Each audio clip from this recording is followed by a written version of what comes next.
Go ahead. Hey. Oh, the cat disappeared.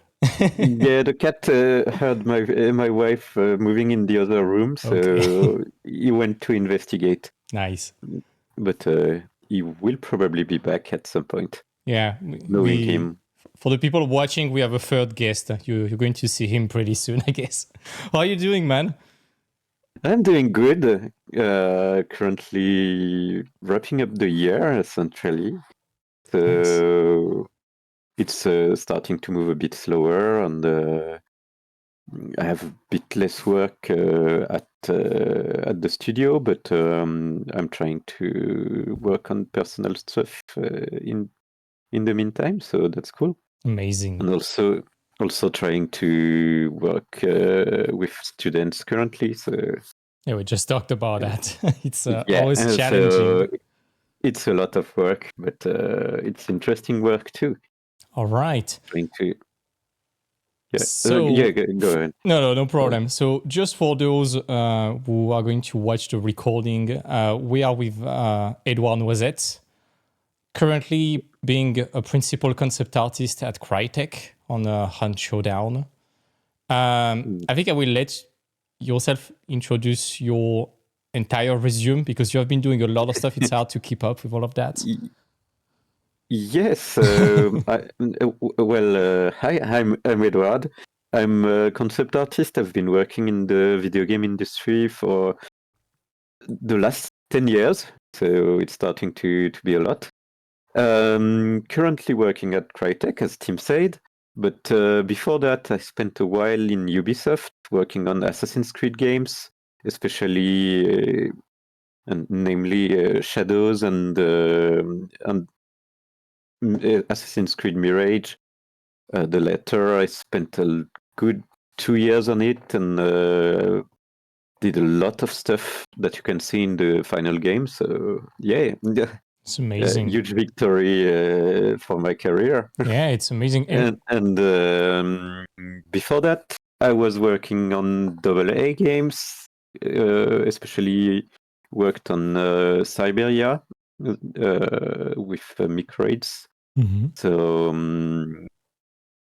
a point and click game, but with quite a good amount of polish. So interesting too, and a lot of work to do with historical context and stuff like that. And before that, again, I was working on mobile games, and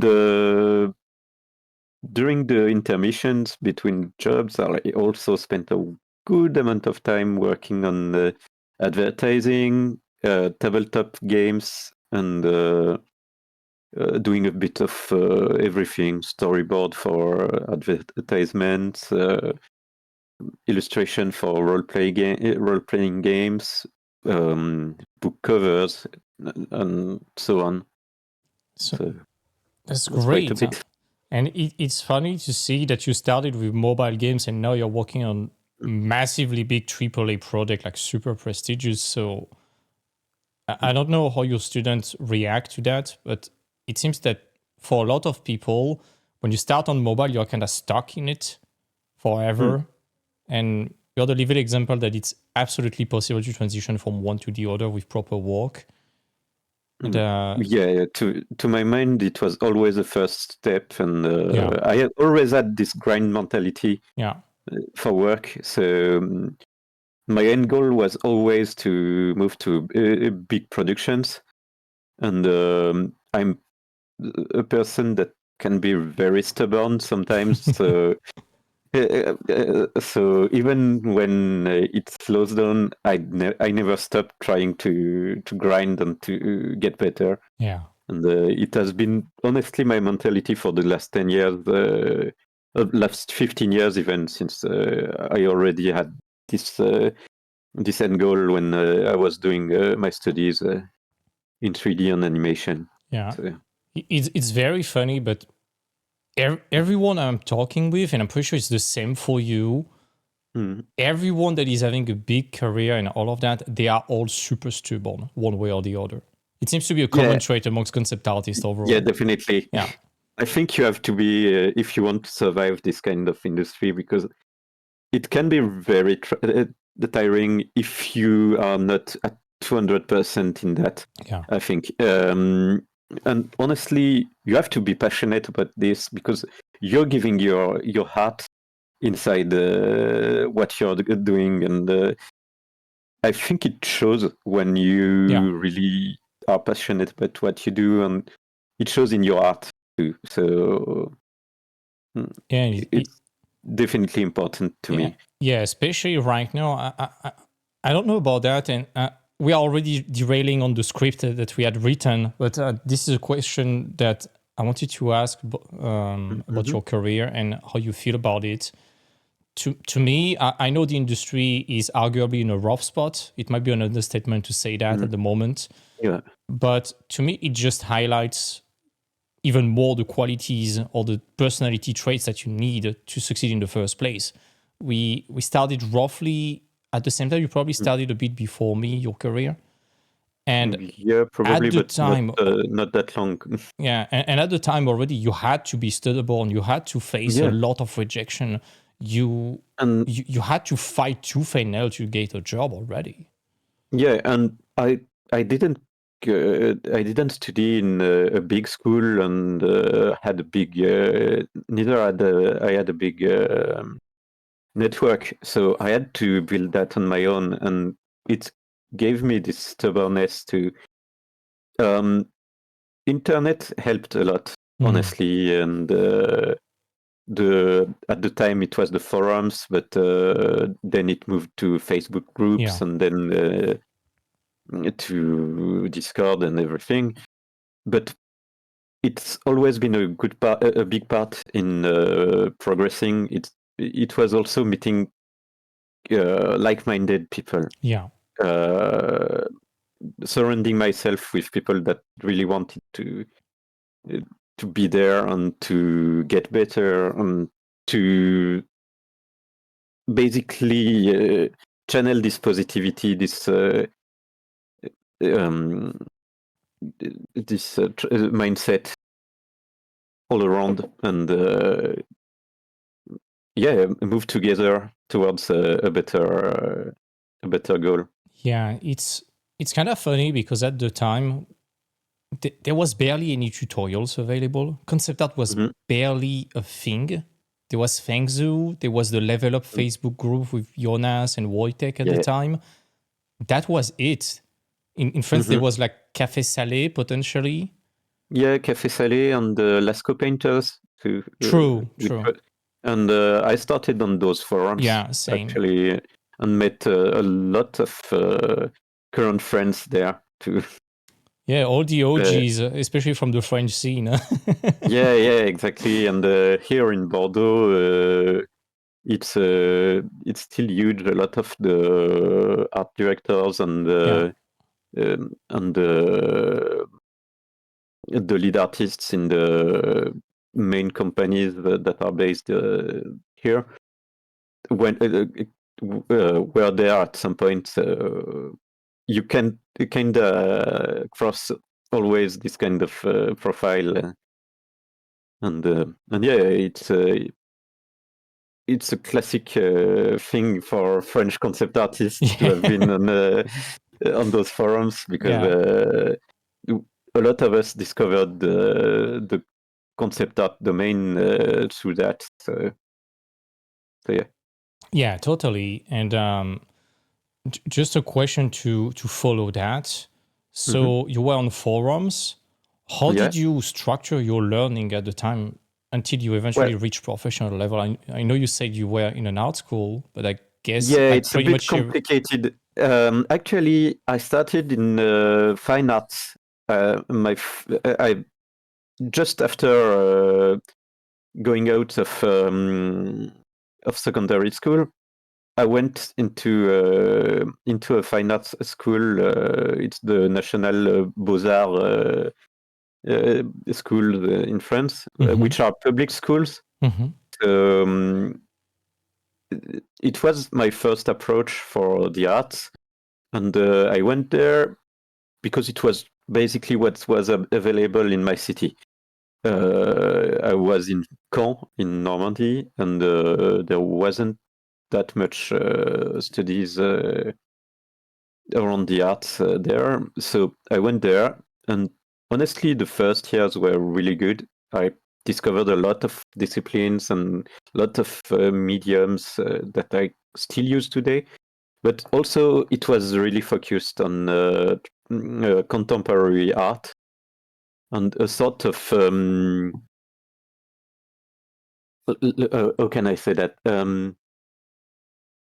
Ideal contemporary art mindset, really close to the gallery market and this kind of stuff. Okay. So it was really complicated to exist as a figurative artist who really wanted to do illustration there. Yeah, and it's very far away from concept art because Actually, they I probably wanted didn't to. even know what it was, I guess. Yeah, I wanted to. When I was there, I wanted to become a photographer. So it's a bit different. And then I discovered painting, and I started to do a lot of work with painting and drawing, and started to aim myself towards illustration, just to be told that illustration wasn't an art, proper art for this school. And basically, I said, so fuck you, I go elsewhere. And I went to an animation school in Paris, very small animation school, but met a few good profiles there. And in parallel, that's where I discovered those forums. So, Yeah. And again, and that's another common trait that yeah, you expressed right there, like being disappointed by school and trying to search for something online, and in some yeah, way being disappointed is a requirement to become a self-taught eventually. yeah, definitely. Here we go, the And third guest. yeah, Hello. Gandalf is back. So yeah, and then animation school was interesting, but not really what I was looking for, because it was really focused to around 3D animation and mainly becoming a 3D generalist. Yeah. And that wasn't really my goal, to be honest. Didn't. It wasn't that it did interest me in some ways, but it wasn't for me. Yeah. And a lot of my fellow students knew that I was good at drawing and started to ask me to do their pre-production. So I already started to do a sort of concept art portfolio at this moment. And when I graduated, actually, I presented a concept art portfolio. I was the only one of my promotion, and probably the only one in 3 or 4 years in this school to present this portfolio. And I graduated, and with quite a good grade, actually. So it was fine, but getting out of this school, I knew that I didn't have the level to work immediately. So I tried to improve by working on student projects, and I worked part-time as a hi-fi reseller. I was working at the Fnac in Nice. Paris, selling hi-fi systems and headsets and this kind of stuff. So Amazing. So yeah, you had to redo your portfolio. I think I redid it like 4 or 5 times Oh my before god. before finding the right balance. And What did you tell yourself to find that right balance? Especially because you said it was not good enough. So it means that you probably had a certain type of standard in mind, yeah, right? I had actually I went a lot to those forums, and I was looking at the best guys there, and there were like amazing artists. You had Sparse and people like Raphael Lacoste and all the dinosaurs now. yeah, exactly. And these guys were posting amazing art there, and it was really my goal. And at the moment, I also started to meet some artists and some students from New Age, which was just starting at this moment. So it was the very early New Age. Yeah, exactly. I think it was the second or third promotion, so it was really, really early. And I went to life drawing classes there. Okay. So that's where I met most of the New Age crew. Nice. And those guys gave me some advice. Also, I saw what standards I had to attain. So I basically worked and worked until I had some feedback that it was good enough coming from some of those people. And one of my forum friends, Benjamin Giletti, who's an illustrator, was at the moment working already on board games with I think it's Black Book Editions. It's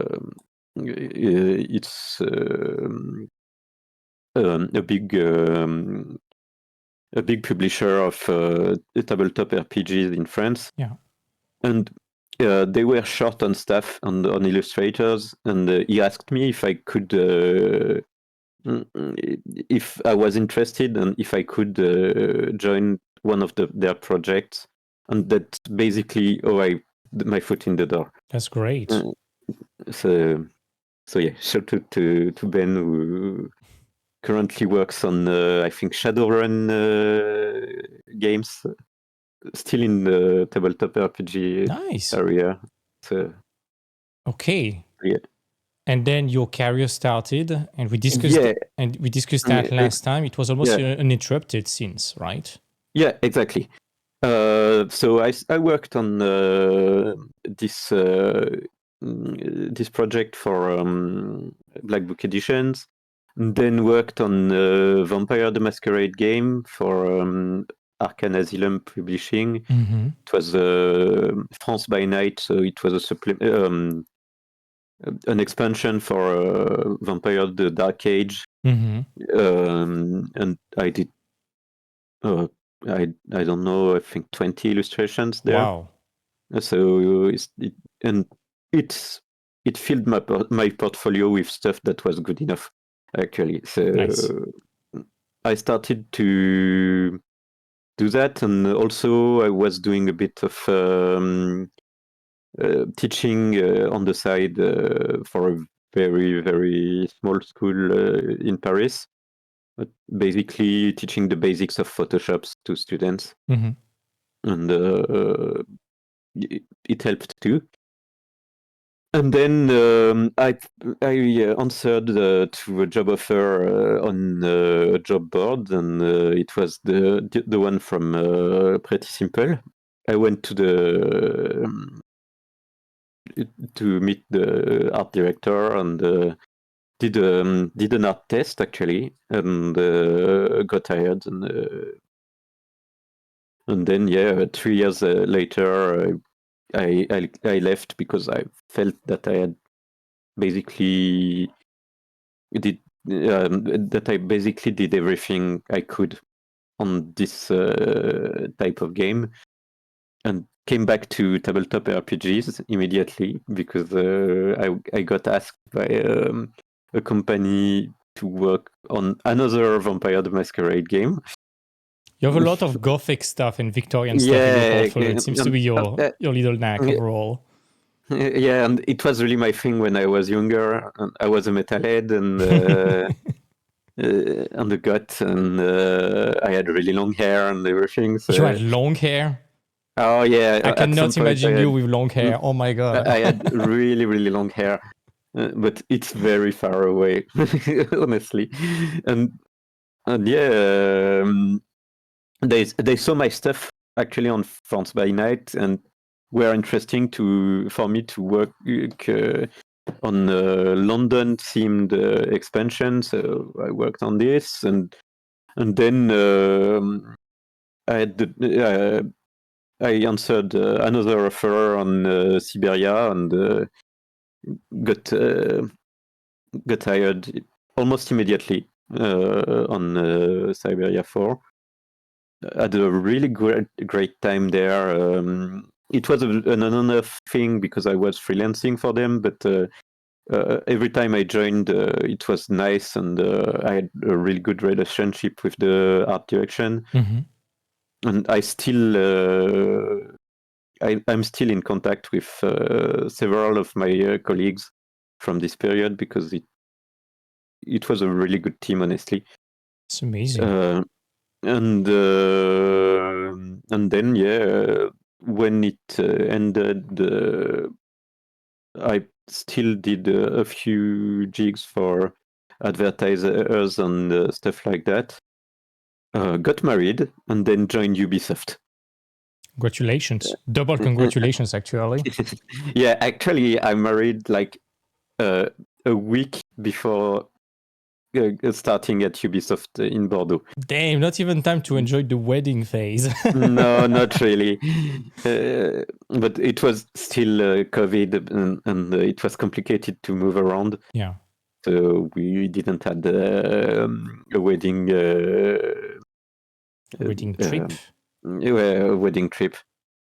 And we just went to Europa Park and this kind of stuff. So basic, but fun nonetheless. Yeah, that's fine.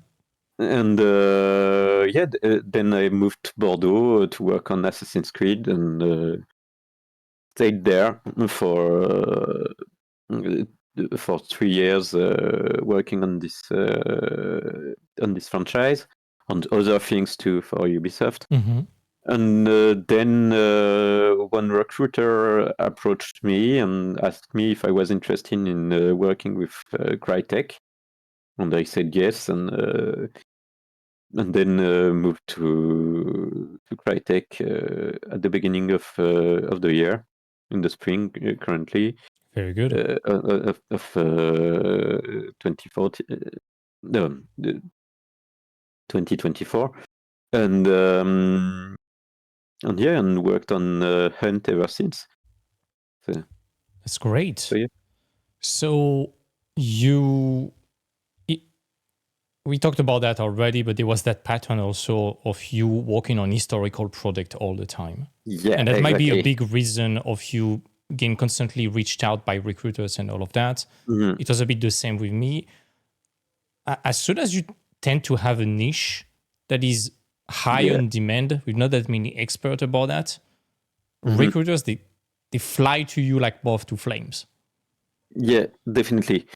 It started really early with those Vampire the Masquerade projects, and then it never left because when I was working on the mobile games, we did 2 historical themed games, and I worked on both.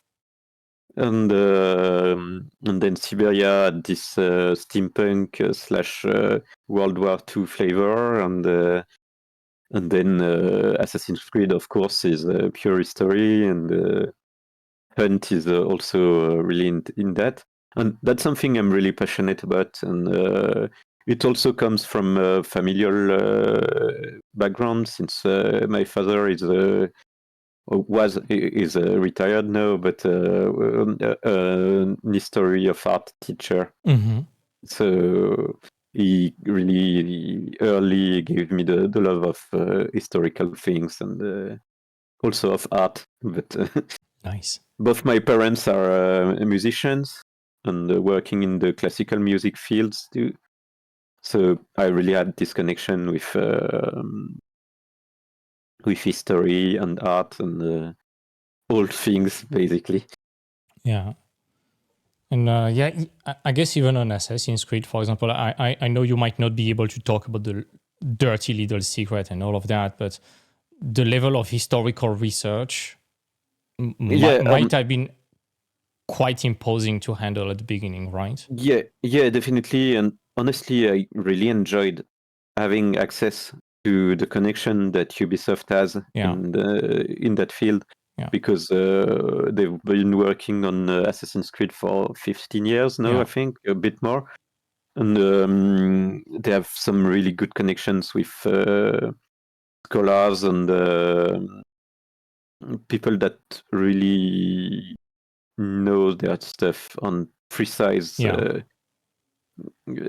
things on history. And on Assassin's Creed Mirage, it was really good because we had access to those guys working on the early Islamic period and early Iraq, and it was really, really interesting because it's something that you don't learn in school in France, for example. And I basically had to learn everything about this and about the architecture of those times and the art, the literature, and all that surrounds this time period. So really, a really great experience overall. And of course, since it's a game, you have to sacrifice some of that accuracy to gameplay sometimes. Of course, But honestly, I think we had some good ideas, and it worked in representing this world, in evoking this time period. Yeah, and I remember. Yeah, go ahead. Sorry. I was about to say, I remember you blew me away when you were talking to me about the architecture in Mirage, where there was little to no wood because wood was so precious in the desert. Yeah, and it's something that I really love. It's finding the small things that create that believability. Yeah, on Mirage, it was a lot about the construction materials, the building materials. I mean, like in the desert, you don't have that much wood. It's a precious resource, and if you have a lot of wood on a house, it's a sign of richness and of wealth. And especially the Caliphal Palace had a lot of wooden elements, of course, of wooden furniture too, and it's a sign of wealth, basically at this time. And when you go towards poorer quarters and poorer areas, you will find more palm trees and palm and products made out of dried palms and this kind of stuff, and hay, and a lot of mud, of course, because it's simple to manipulate it in the desert.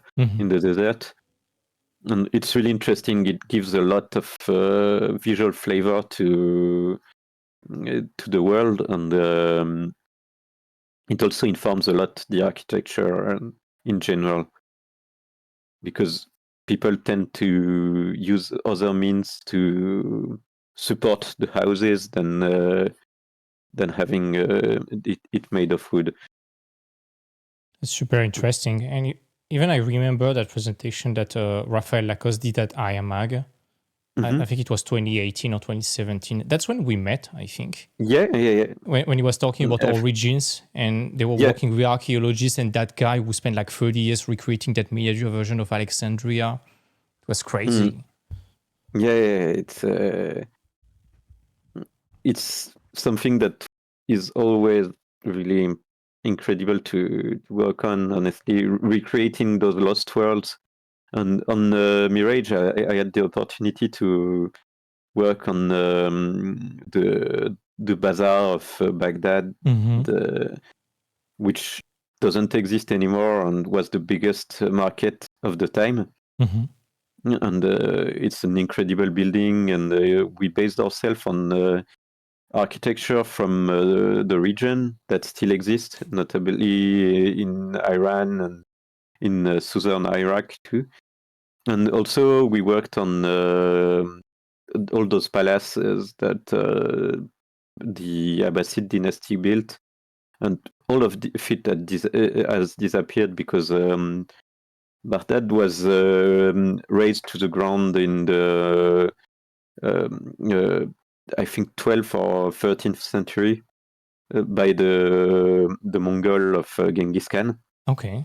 We went there and basically destroyed everything because they ended the Abbasid line there. The last caliph was killed by the Mongols, and they destroyed the city and destroyed the irrigation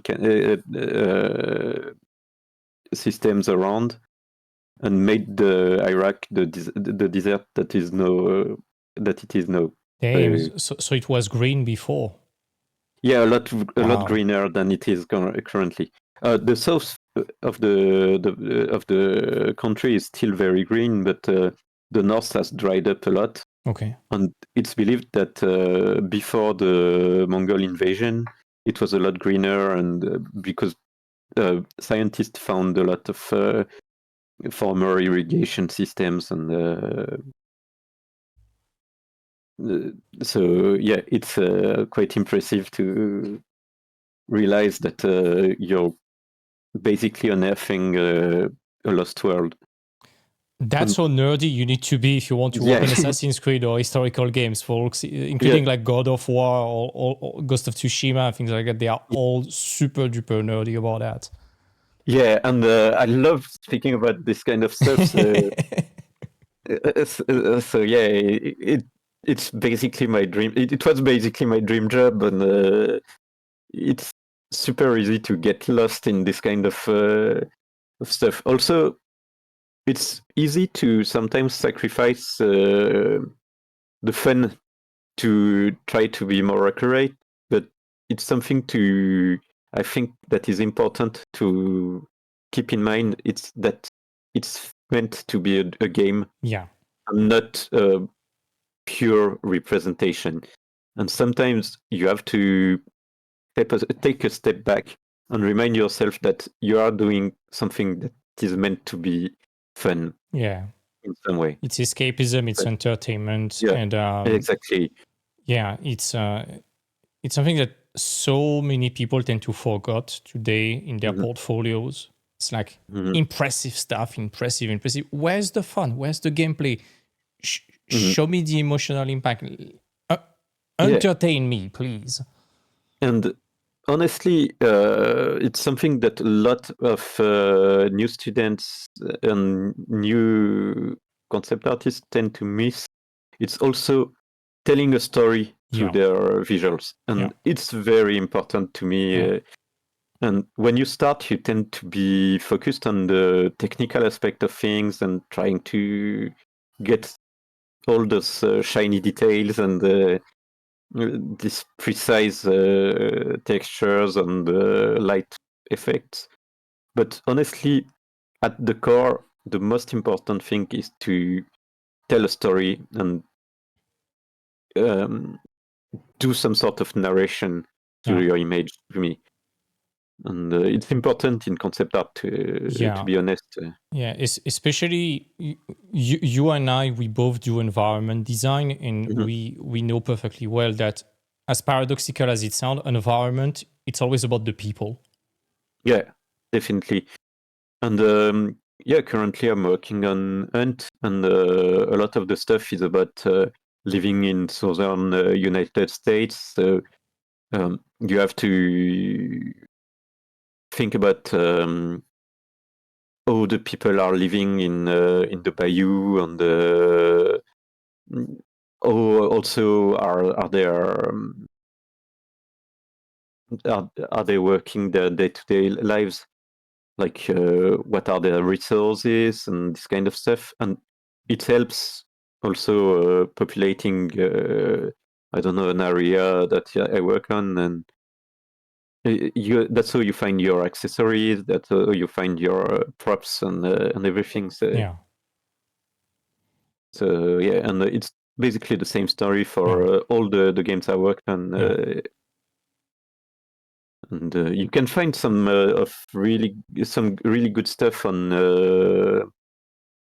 The Witcher. Actually, The Witcher 3, I think, did a marvelous job of telling the story of the inhabitants through the props, through the small accessories and I the completely textures agree. I'm always to the student that I have. I always refer to Witcher 3 and Fallout 4 as example of environment design. You can tell about the people without really showing good anyone. Too, yeah. Also, a lot. I usually mention a lot the Dishonored games too, because it's really strong, both in terms of world building and art direction, and usually the environmental storytelling is You have so crazy many little in those games. anecdotes with the graffitis, some husk of people that were doing something when they died or got found dead. There's an anecdote everywhere at every corner. Yeah, and honestly, to me, it's something that is super fun to do and important to do in concept art. Also, a lot of it boils down to also helping the other people that work with you. Yeah, and thank you for the transition towards that, by the way. That's another thing that a lot of people ignore with their portfolio is helping the 3D team, and not only the 3D team, even you have the full pipeline before you. You have the writers and the game designer, the game designers, and everyone. And it's super important to keep those notions in mind because your design needs to be informative of something. And when you work on a 500 people game, because usually that's the size of AAA's teams, even bigger sometimes. You have to be cautious and to not fuck up the work of the other people that work with you, because there are huge production with huge money involved too, huge sums of money involved too, and you need to be precise and you need to help the people that work after you and before you. It's a collaborative thing, and we are all in this together. So when you work, think about what you design. Will it be practical? Will it move? Will the people move around this? Will they have to use it at some point? And everything around that. And also what the player will try to do with that, because sometimes they tend to not do at all what was planned for. Have you seen that making of the of Journey, the game? I don't know, maybe. It was a GDC conference where they were explaining how to create a benevolent game design, like a game where you cannot mess up with people. They were explaining in a early iteration of the game, they just try to replace the little tombs that you see by cacti. And immediately people were trying to push each other on the cacti. And they removed the cacti, and people were not trying to do that, but they were still trying to push everyone in the ledges and all of that. So they removed collisions. So that's an example of how you need to anticipate people's behavior. Actually, I had an example on the Assassin's Creed Mirage production. In the game, Basim can ride a horse or a camel to move around the city and its surrounding. And very early to the game, we tested the build internally with some of the people of the studio that weren't working on it, or that were working on different parts of the game but weren't working on gameplay. And a lot of people started to play with the horse and tried to climb the city walls with the horse. That's a Skyrim habit right there. To push the guards with the horse. That's amazing. But nobody planned the the animations and the stuff that was needed to make this work. So usually the players ended up stuck on the walls with their horse. Come on, why can't I not parkour at the top of the tower with a horse? I need a refund. and we had to create some artificial blocks God. prevent the players to go up the walls on the roofs with the horse, because otherwise it looked super weird and it broke some of the missions and everything. So yeah, but you have to imagine the horse on top of the highest point of Oh my God. of the map and people trying to synchronize with their horse and everything. I would love to witness game developers who see speedruns of their own game. And when I see people just destroying their hard I work. saw one of Hades, I think. Oh my God. And with the player taking insane shortcuts and even if they stayed in the confines of the gameplay that was created for that, and the game developer being, oh, they can do that. How can they That's do that? That's interesting. And takes note for the next game. Exactly. and yeah, it happens. And typically, one thing you have to keep in mind is player will always try to climb on top of things. Yeah.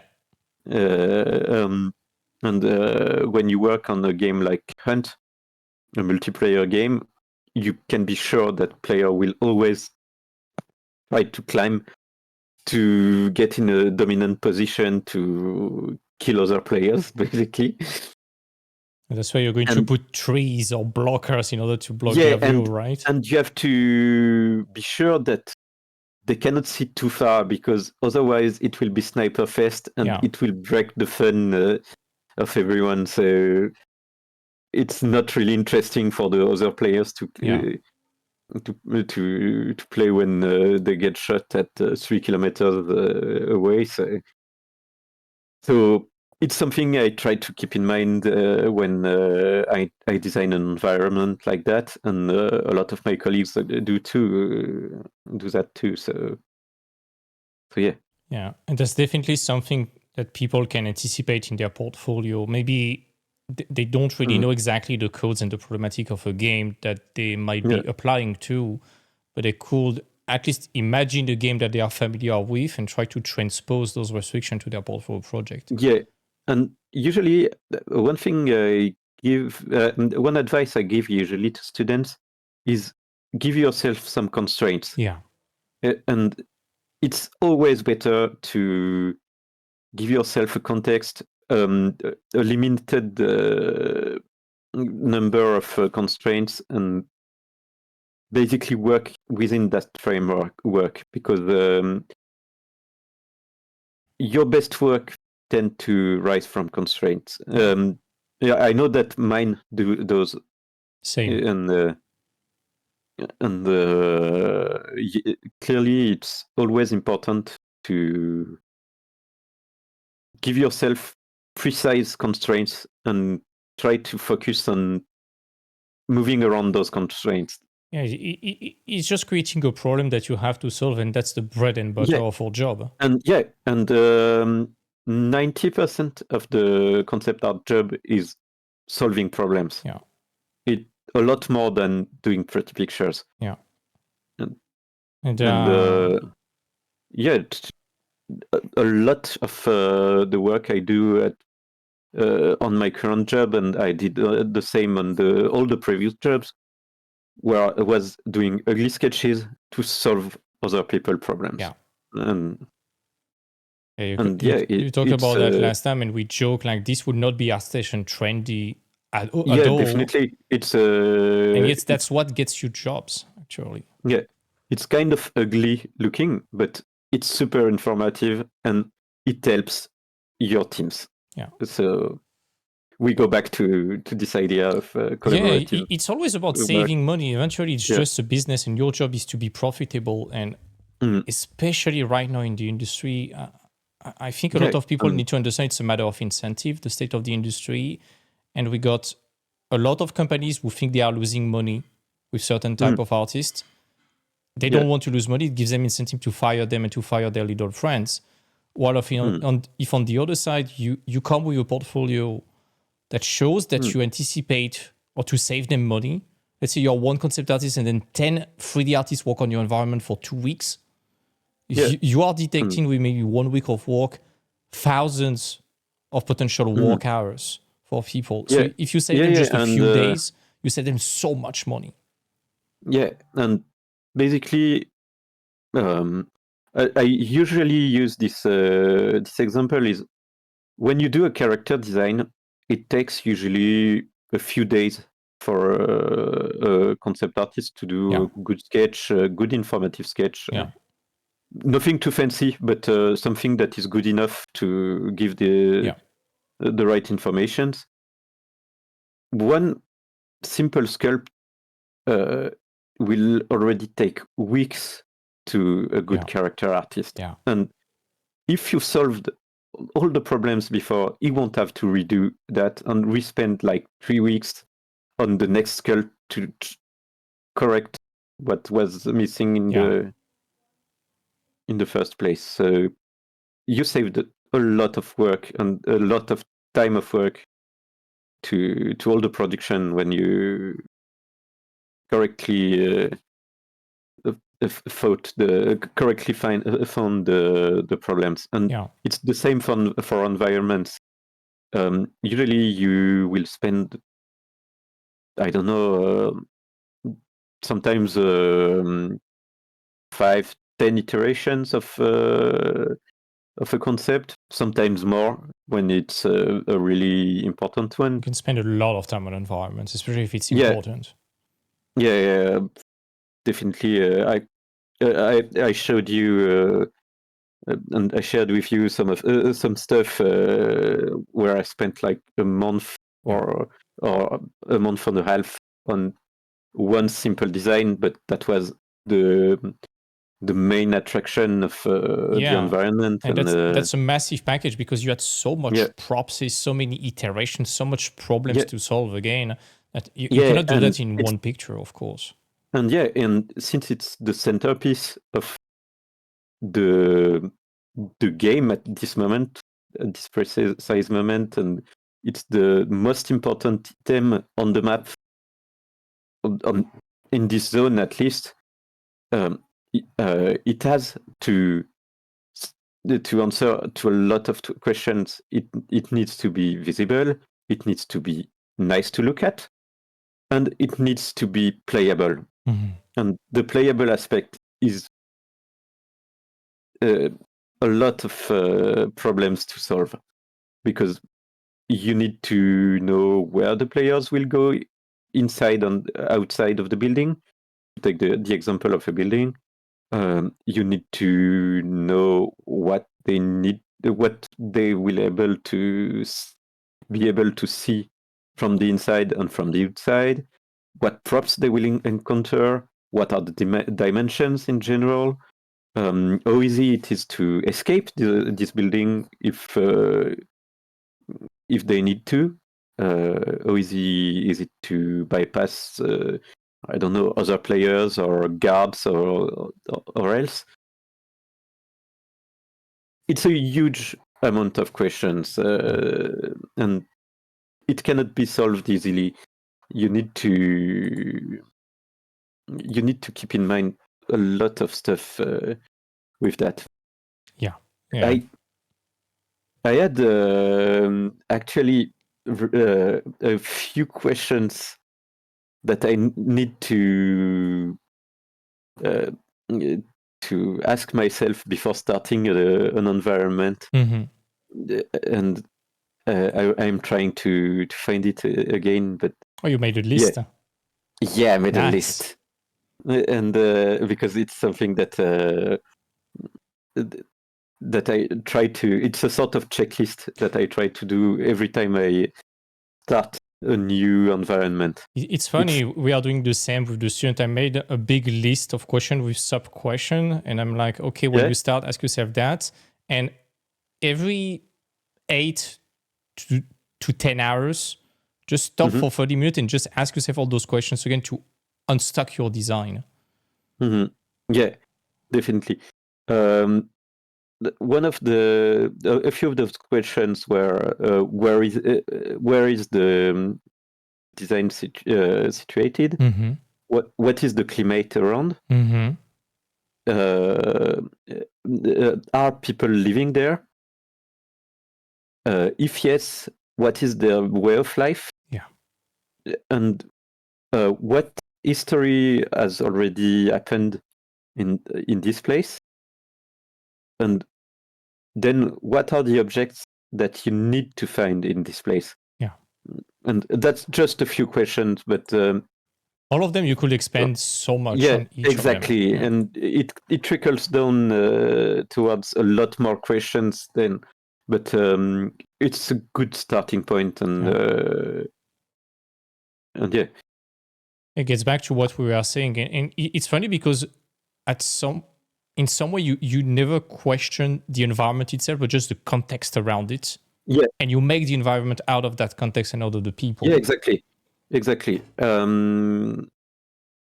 I had at some point the opportunity to work on biomes and so natural environments for Assassin's Creed, but also I did almost at some point work on another project and on a team dedicated to design those biomes for a sci-fi game.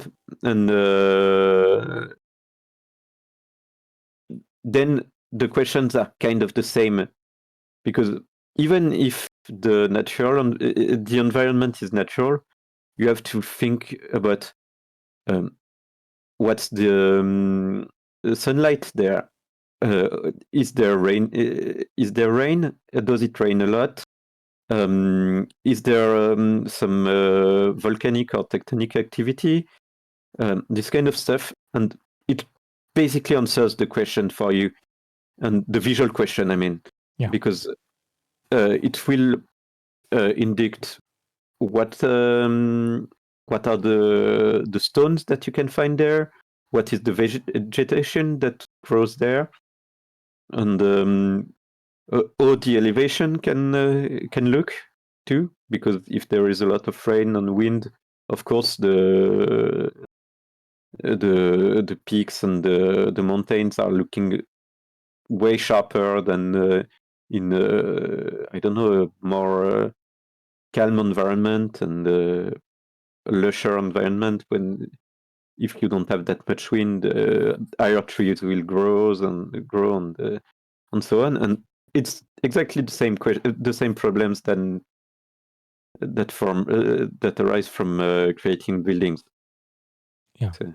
It's funny because you could ask the exact opposite of the question for characters. You have characters, you ask yourself about the environment. I remember a student who was designing a portfolio project surrounding about a world where there is only wind in one direction. That was the only constraint. And the wind was howling very fast, like 100 kilometers per hour or something like that. And we are talking about characters, and it would be like, it's impossible to talk with such a wing, so they have to figure out ways to communicate with maybe sign language. Maybe they need to wear earmuff outside and all of that. And suddenly you ask yourself this kind of question, you try to put yourself in the shoes of the people living there. You solve a good 80% of the design straight out of that. The rest is just storytelling and what is unique about those characters. Yeah, and that's why extreme environments are so fun to work on, and because quickly it creates some interesting constraints and some interesting designs too.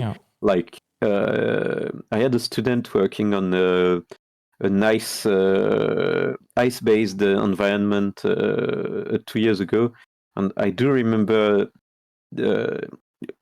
him looking for a lot of Inuit and northern people stuff, And it's hugely interesting because these people have a way of life that is really shaped by the environment they live in. And I think that's the Inuit that have like 20 different ways of saying white because the environment is all white in winter. So even if they see other colors, they need to be able to nuance all the colors, all the hues that they can see in the snow, because their survival depends on that. Yeah, definitely. And that's the same for the people living in desert that don't have that much way of talking about water and using water, but have a lot of way to describe the wind, the sand, and so on. And their construction, their clothing, their architecture, and everything depends on that and is informed by that. So yeah, it's always a question of context, I think. Yeah. Same with architecture. Let's say you are in the desert, you're going to make the buildings quite tall for the heat to go up, and you have something fresh at the bottom, and so on. Yeah, and you end up with things like the Yemeni architecture. Exactly. With those incredible mud skyscraper in Yemen. Yeah. And the opposite, when it's cold, you want it to be as flat as possible to absorb as much light and keep the warmth. It's again a lot of things that you need to think about if you want to solve the functionality of things, make it believable, and at the same time it dictates interesting shapes and design overall. So it's really solving most of the design problem and the cool factor straight off the bat just by asking yourself these kind of questions. Definitely. Instead of just grabbing the first reference on Google and copying it. Or kit bashing it. And definitely. I'm a big advocate of finding your own reference. And I shoot my own reference a lot. Wow, okay.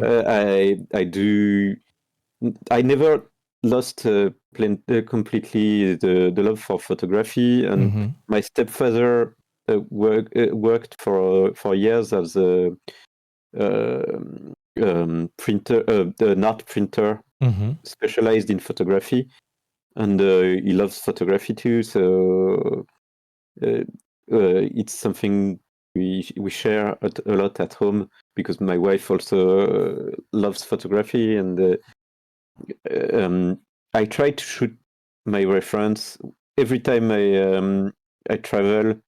I go out with my DSLR and I try to shoot a lot of stuff. It's amazing. Currently, I'm working on a small project as a demo for students based on Parisian covered alley, like the passage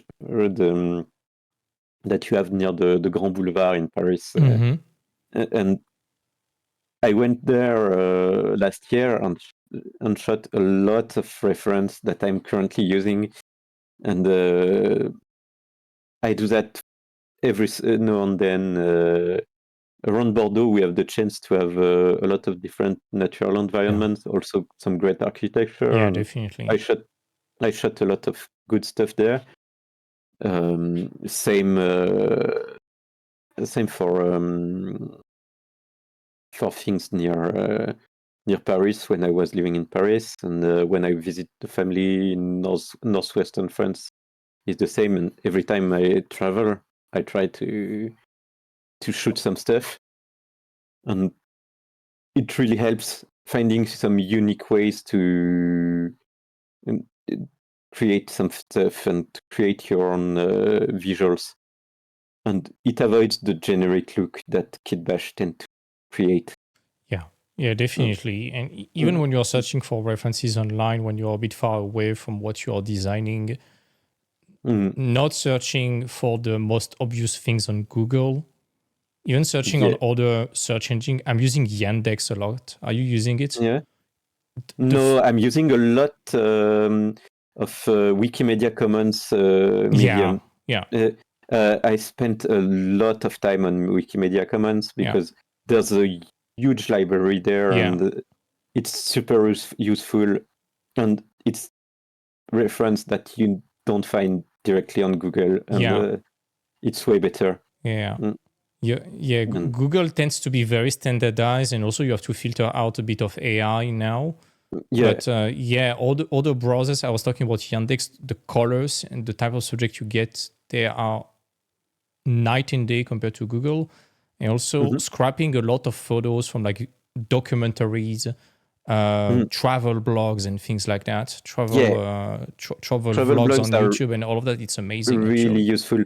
Actually, a lot of the documentation we found on Assassin's Creed Mirage was based on travel blogs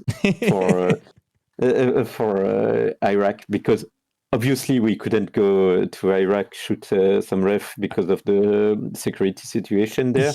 And the company was really reluctant to even ask someone to. I think they are a bit traumatized because if I recall correctly, when they went to Egypt for Origins, they got stuck there because there was the coup at that moment. Oh yeah, I think it was something like this, but something nasty happened. They basically told us right off the bat, the insurance will never accept, so forget it. So we had the chance to have an art director that that grew up in Iran and spent a bit of time in Iraq too, so he knew how the place looked in some way.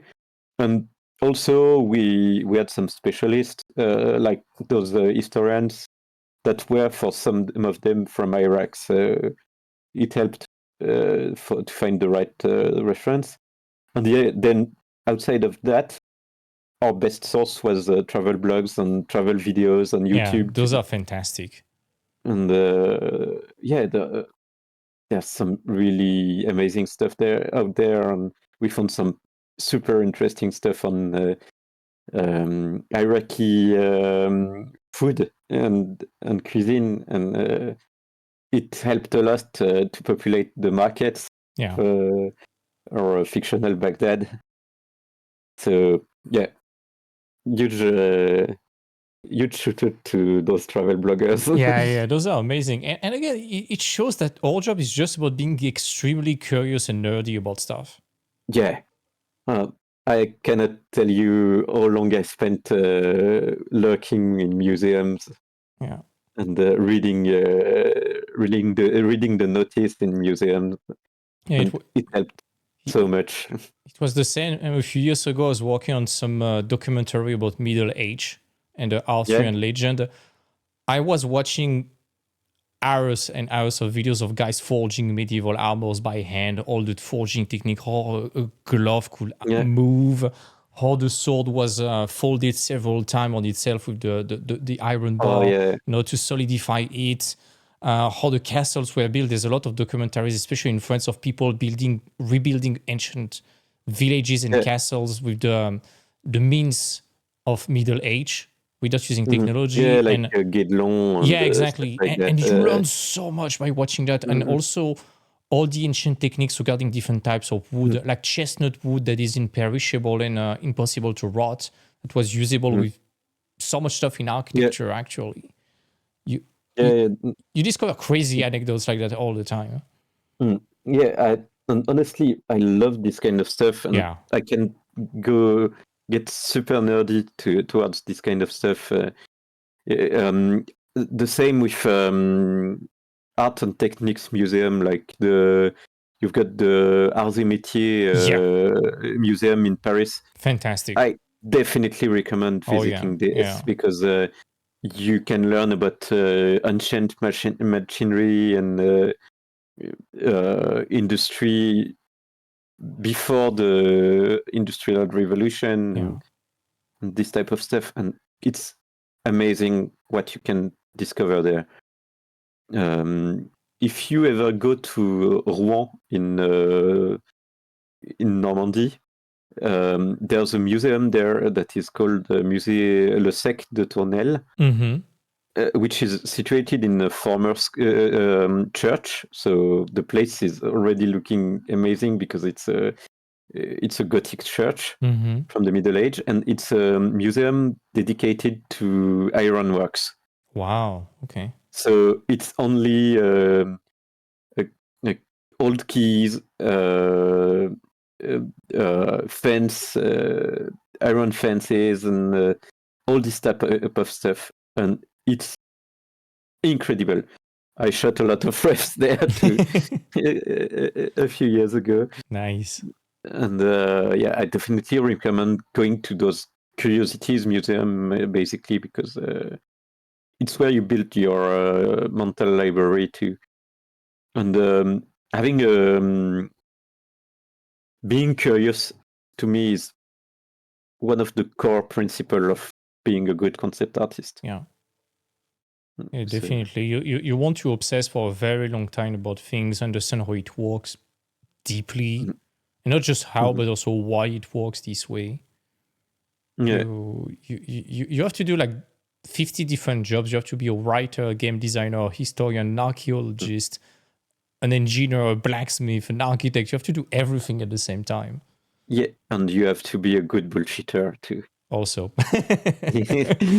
No, I spoke about that today actually with students, and I told them you have to be an engineer and so on, but also not really. You have to make people believe that you are yes.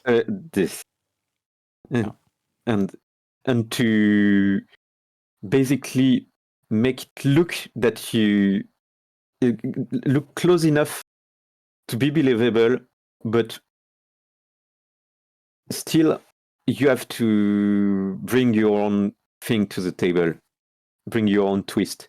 You can't mindlessly copy the reference. Yeah, as long as people suspend their disbelief, it's okay. Yeah, exactly. Yeah. And it's always finding the right balance between believability and accuracy. Yeah, definitely. Nice. You have to be a good bullshitter. It's going to be a nice quote for the title. Yeah, definitely. Let me timestamp what it is. Keep going. Yeah, actually, I have a huge imposter syndrome. So I used to say for a while. I used to say that I stumbled into my my way of working and into my work, and stumbled into having a good career. So because a part of me would not believe that I was good enough, and so that's how I ended up with this bullshit approach. Because I tend to I tended more than currently, because I think right now I'm starting to know my stuff better. But for a while I tended to think that I was bullshitting my way up to the top.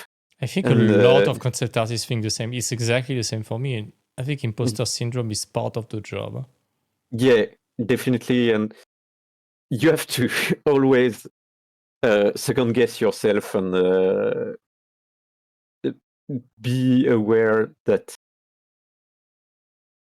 somewhere someone is knowing that you're lying. It's like you need to know that you don't know. Exactly. And it's important, because when you start to take too much confidence, you tend to rest too much on your laurels, and you forget what is important, and you start to work less and to forget the good techniques, to learn the new ways that constantly emerge from the industry, because a lot of the work, I think, evolves every 2 or 3 years. With technology, you mean? Yeah, the technology, even the way of working. I don't work at all the same way I did 10 years ago. And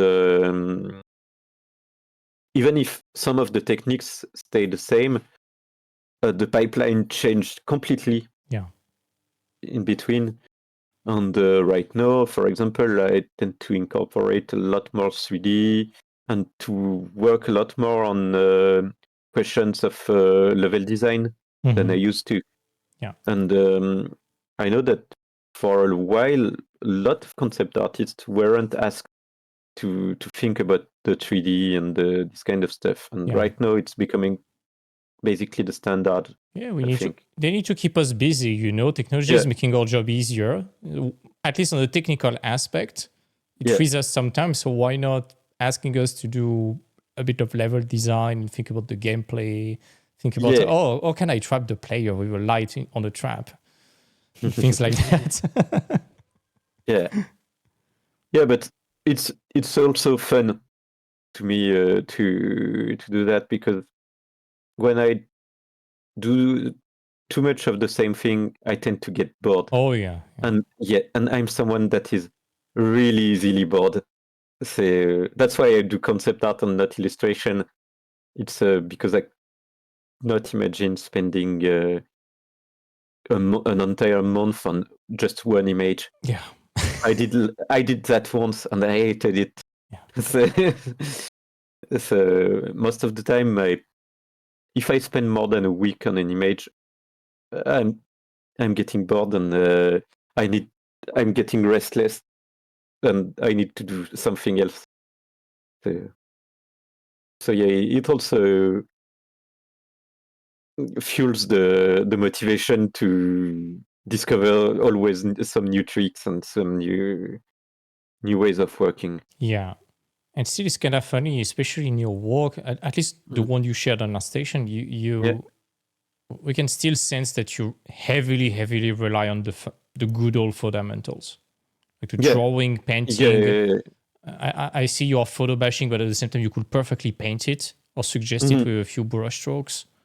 Yeah, and I'm photo bashing because I'm lazy. and you need to save time in production. There's no problem about that. But I know you have a very painterly approach in general, and again, that's something a lot of people tend to forget today. They tend to go for the path of least resistance, and they tend to completely overlook the slow, potentially slightly outdated, yet absolutely vital and mandatory skills that are like drawing, being able to doodle with even a few lines. You don't have to draw well. You just have to be able to be clear in your ideas. That's a feedback that stuck with me that I had a while ago from Goro Fujita at IMAG masterclass. He told me, what happens if I take away all your tools? Will you still be able to do concept art? I think he asked me exactly the same question. And honestly, it's a super valuable lesson, because what are you going to do if you don't have access to all those fancy tools? And if the answer is not be able to work, you're probably not doing your job well. Yeah, because and companies are going to notice that and see that as a massive risk to hire you. So it's going to be extremely hard to find a job because of that. Yeah, and that's why I'm not worried about AI and all those type of stuff. It's because my work is not fundamentally relied to tools, basically, and to it's not focused on technical execution. It's on something else. Exactly. It's narrating. It's creating a mood, and and showing stuff. Sharing your story. I completely agree. I tend to refrain from expressing my opinion about AI, but I definitely agree on that point. I think if you try to fight on the technical field with AI, everyone has lost already. There's no way. You cannot win. You cannot win against the machine for the technical aspect. It's so fast, and it's arguably well done. They can put 5 fingers on the hand now. It's auto-correcting itself. And it's always shiny and stuff, but most of the stuff is It's kind boring. of empty. Yeah, because people that do that don't think about all those questions we talked about. Yeah. And I think it may be okay. I don't know. I'm not going to argue on ethical questions about that, I because think everyone that's kind not of my agrees role. that it's bad to steal artwork. I think everyone can agree on that. Yeah, but honestly, I'm not there to talk about that. And what is important to me is really what someone like Feng Zhu said. Yeah, It's the human element, the storytelling, the emotion, exactly. all of that. Yeah, Exactly. And what you can bring to the table. Yeah. And what makes your take unique in the on the production. I completely agree. Sorry, I'm distracted by the kitty. That's fine. That's the third person in the interview. Yeah. But I completely agree with what you said, and that's also why personally I decided to make storytelling a non-negotiable in the mentorship. It's like one of the 3 pillars that we have is 1, everything needs to be production friendly. 2, everything needs to be ideally drawn, or at least showing that you are not relying on only one fundamental. And third thing, every design decision needs to be driven by either entertainment or storytelling or gameplay, or the 3 of them at the same time. Yeah, and that's honestly the 3 pillars of working as a concept artist. Yeah, and at the same time, you stand out on the market, especially today, which is saturated by fancy pictures, as Feng Shu was saying. You're also future-proofing yourself against AI. Yeah, you're winning on every aspect overall. Exactly. Honestly, most of the profiles that to me are standing out are people that have super strong fundamentals and that are able to tell something with their art. Yeah. And like usually what makes a good artwork isn't necessarily the quality of the technical aspects. Yeah. And really more what is their unique voice. Yeah. And what is the unique voice that you can bring to the table. And it comes from storytelling. It comes from context. It comes from constraint. Yeah, and it gets back to what we were saying last time about that idea that a lot of people, at least people that are actively giving importance to ArtStation and the amount of likes in social media, it seems that they are chasing the wrong thing. They're kind of chasing prestige rather than chasing what production needs or what feeds you as an artist, as you were saying, the storytelling, your voice. And I was reviewing some of my collections on ArtStation, like the emotional punches in the face. It's always some doodles, but it captures an emotion, a feeling, a moment so well that why pushing it more? The idea is done. The art is done. You don't need to render it more. Yeah. And sometimes you will even muddy the water by putting more details, more parasite stuff, basically. Because what's important is the main idea. And you need to keep things simple sometimes. Yeah.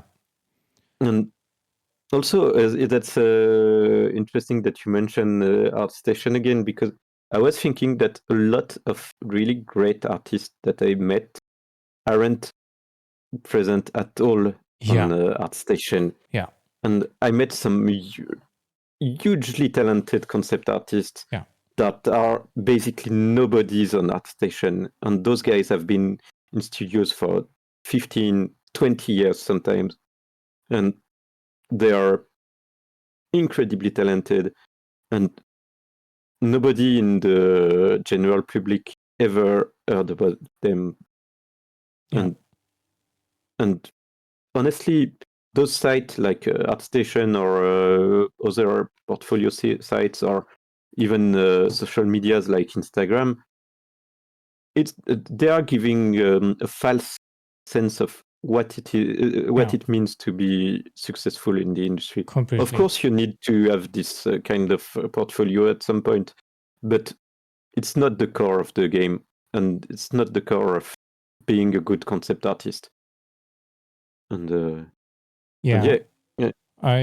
It's interesting that you mentioned Instagram, because I often say that ArtStation is like the equivalent of Instagram, but for art. By that sense, I mean, let's say you create a brand new account on Instagram, you have not subscribed to anything. Yeah. The body shapes, the types of anatomies, and the type of lifestyle you're going to see immediately. Yeah. It's not the norm. It's not even what is recommended. It's just what people, at least on Instagram, like to consume. It's Yeah. exactly the same on ArtStation. It's not the norm. Yeah, It's not exactly. what the industry needs. It's just what the algorithm knows is going to get us, the viewers, to spend as much time as possible on the platform. Yeah. Yeah, and it's what will drive likes and stuff, but it's not what helps a game or a TV show or a movie to be done. Definitely. And I recently showed to my students some stuff that has been done on Alien Romulus production, and a lot of the pre-production of the concept art are just basic black and white renderings out of Blender, annotated. I saw a lot of stuff like that from I think it's Nick Stas or something, someone like that, and it's really showing that on a production, what is important is giving the right information. Yeah. And not doing a crazily rendered thing with a keyframe with destruction and a lot of particles and Post-apocalyptic building covered in grass. yeah, Put a character on a horse riding towards nowhere. Yeah, the the old adventures of the stick I showed that salesman. blog to my students recently. They were blown away by that. It's such a meme. Yeah, and it was the meta a few years ago. Yeah, it's the equivalent of a Last of Us 2 fan art from 2015, Yeah, exactly. And currently it's more the shiny kit bashed landscape with art station with some vegetation or some big ruins with a moody night lighting inspired from Elden Ring. Yeah. Sorry, the cat singing is the song of our people. So. Yeah, so there might be some parasitic noise. No, don't worry. That's fine. But yeah, there's a lot of meta, and I was wondering something about kit bashing recently.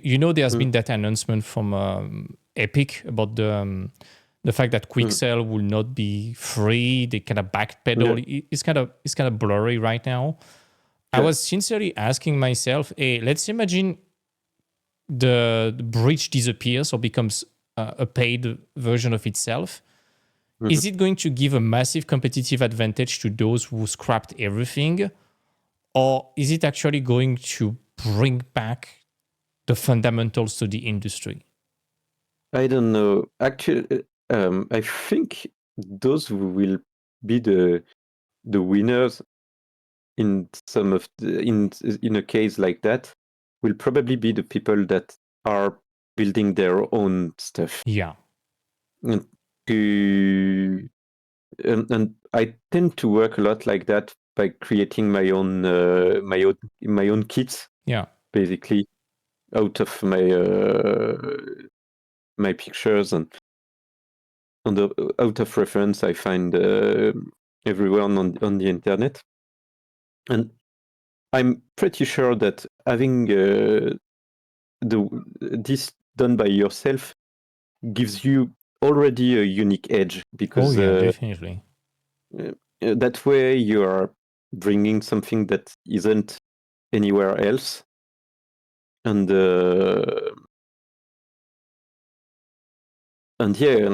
immediately a studio will see that they don't need to buy 100 different license to. I mean, they won't just for copyright. Yeah. It's going to be too expensive for them. Yeah.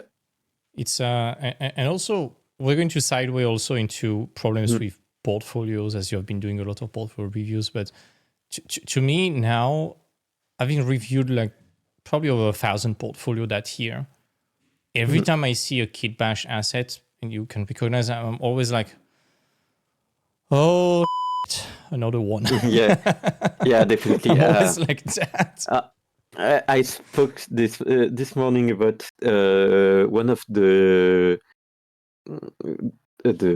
Kit Bash sets, the Dark Fantasy set that I see everywhere. Oh yeah. And I can't stand this Transylvanian looking tower that is on every fucking Dark Fantasy artwork. And yeah, sorry for the swearing. But, That's fine. Really, honestly, the guys who created Kit Bash 3D are very talented individuals, and what they're doing is really cool.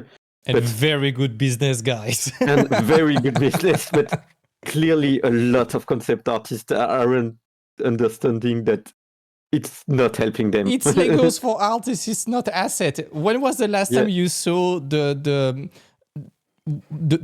fancy knights we see everywhere, or the I don't know what the destroyed building from Kit Bash 3D? When was the last time you saw the one from the post-apocalyptic? Yeah, when was the last time you saw that in a game or in a movie?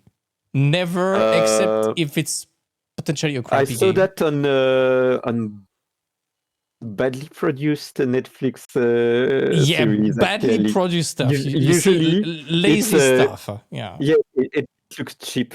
Yeah. Usually when you see that in production, because you already saw that. Yeah. So instinctively, your mind already knows that the director cut corner on the production cut corner to. Yeah.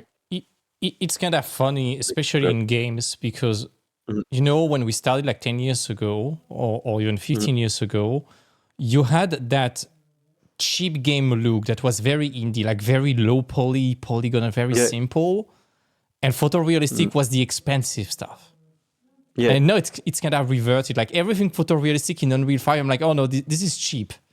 Yeah, and not to shit on some of the successes from this year, but I have a big problem with games that are produced in Unreal 5 and using it looks the same. Using the assets from the Unreal library. Yeah. And that was something that was a huge turn-off for me on Black Myth Wukong, actually, because a lot of the vegetation looks straight from the bucket out of Unreal Engine. Yeah. And the game is probably fun in other ways and looks great on some other parts, but the vegetation and the natural elements, I see immediately the mega scans. Yeah. I see the pixel textures and everything. And it's a turn off for me, honestly. Yeah. I do prefer a game that is less good looking and more original. Yeah, I completely agree with that. And that's why I love, in some ways, the From Software productions. It's because they're usually a bit outdated, technically speaking, but their art direction is so strong. Everything looks like a painting everywhere. Yeah, exactly. And they have a really strong art direction, and I can see that their assets are their own. Yeah. And it's their unique look. And I can't see it anywhere else. And it's hugely important, I think, today, in today's world, especially where everything is competing for attention. Yeah. It's hugely important to have your unique approach, your unique look. I completely agree.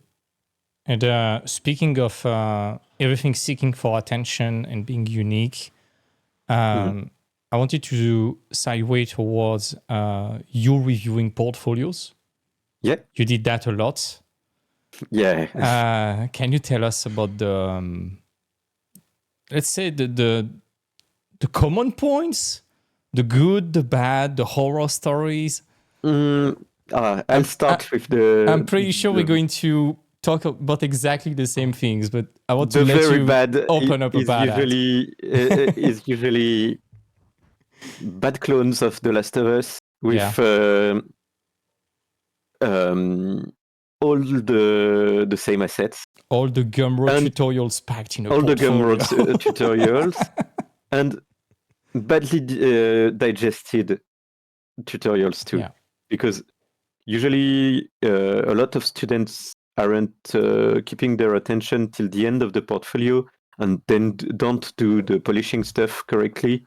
And then it's then it doesn't properly works. Yeah. So even that shows. And also, a lot of I saw lots and lots of portfolios, like the guys from The Last of Us, like Florent Lebrun, Dan Arvoria, and Jad Saber. All those guys have been plagiarized ad nauseam, and I saw lots of students doing the same stuff, but less. They created a movement, whether they wanted Yeah, it exactly. or not. And those guys are hugely talented. They are so good. And a lot of students are trying to just copy their stuff and It's just don't surface understand level. what makes That's the problem. They don't understand what makes it good. Yeah. And also, one of the huge mistake I see usually is being overly ambitious on the lore, on the world building and stuff. I had a student trying to build a huge project, and he wrote like 50 pages of I had a meme world about building. that. I need to send it to you with the. You know the meme of from the Olympics with the two shooters, the Turkish guy and the Korean guy? Yeah. And one of them is like 150 pages of lore, branching backstory, genealogical tree. Yeah, and no job. The other guy, the Turkish guy, is just pick an existing story, add one twist, design school shit, gets a job. Yeah, honestly, nobody is going to narrate that. Yeah. I know we are all trying to create our own stuff, and I'm the first one to do that. I have like 4 or 5 unfinished projects that are at different levels of complexity, but I tend to keep that for myself, and if I use that in my portfolio, I'm using that only to give me some constraints. Yeah. And I'm trying to avoid like the plague, everything that has been already retreated several times. Yeah. Like I'm pretty sure that currently a lot of students are trying to do Arcane inspired stuff. Yeah, it's already on our station right now. Yeah, and before that it was The Last of Us, or Ghost of Tsushima, or the post-apocalyptic stuff, the cyberpunk stuff, the Viking stuff. Yeah, and there are always some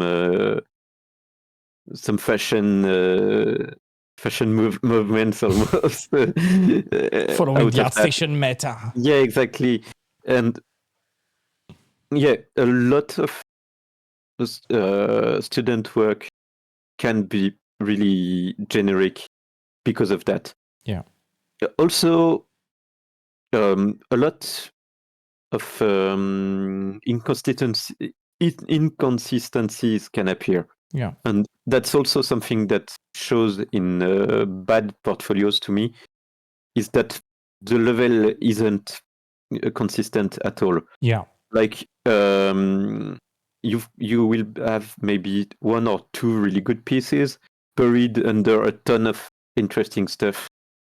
And I don't remember, I think that was one of my former ADs who told me that your portfolio is always As good as your worst pieces. As good as the worst piece. I Yeah. heard the same thing. And really, it's something that stuck with me, and a lot of beginners aren't seeing that. Is that if you have something with poor execution or poor storytelling or poor design, basically, it will stink on the rest of the portfolio. You can destroy your portfolio, yeah. Yeah, and it's better to have like 5 really good pieces and the explanation around, and then you have a good portfolio, I think. Yeah. And what makes a good portfolio to me is really having a unique voice. And I had some really, really good students in the past that were really, you could see their influences, but also they had already a voice, an idea, and they were really driven to create their own stuff. And because of that, their work didn't look like the generic stuff. Yeah. And to me, it's what's making a portfolio, and what's making or breaking a portfolio. Actually, it's how much uniqueness you can bring to the table, and how much a good portfolio can be built out of your ideas. And I met some students that weren't necessarily good technically speaking, but their portfolio was already brimming to the edge with good ideas and good sense of design, basically. Yeah. So yeah, it's nice. And yeah, honestly, bad portfolios can be either due to technical lack of skill or to logical lack of skill. Yeah, I'd say, because the people that are building those portfolio aren't necessarily thinking about properly about what needs to be in that portfolio. Yeah, one big common point that I see in a lot of those portfolios, like the Trend Chaser, the Gumroad tutorial, it's a lot of impatience. Yeah, basically, and I think also a lot comes from being amazed by the technical skills. Yeah, it's normal at the beginning. That's what we focused on at the beginning. Pretty much all of us, I guess. Yeah, definitely. I've been guilty of that too, but yeah, clearly to me, you need to think before starting a piece. You need to build stuff properly. Yeah, and that's also why having good studies is always great. Not necessarily in the portfolio, but showing that you can think about your materials, your foundations, your light, your perspective, and all this kind of stuff, because that creates some internalization of the good stuff. You tend to internalize the sense of design that what you're studying. You tend to internalize some architectural notions, some lighting elements, and all of this kind of stuff. And I had a colleague at Ubisoft who was that we hired just after our internship, Annika Mercier. Oh, and you can go watch her.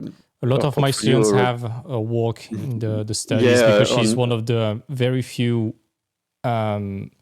explicitly mentioned junior artists in Assassin's Creed, and they have to find juniors in the course. Actually, she was one of our interns at UB Bordeaux, and her portfolio had very few pieces when she was a student, but there was some really, really good studios, and you could see already that she knew about her stuff.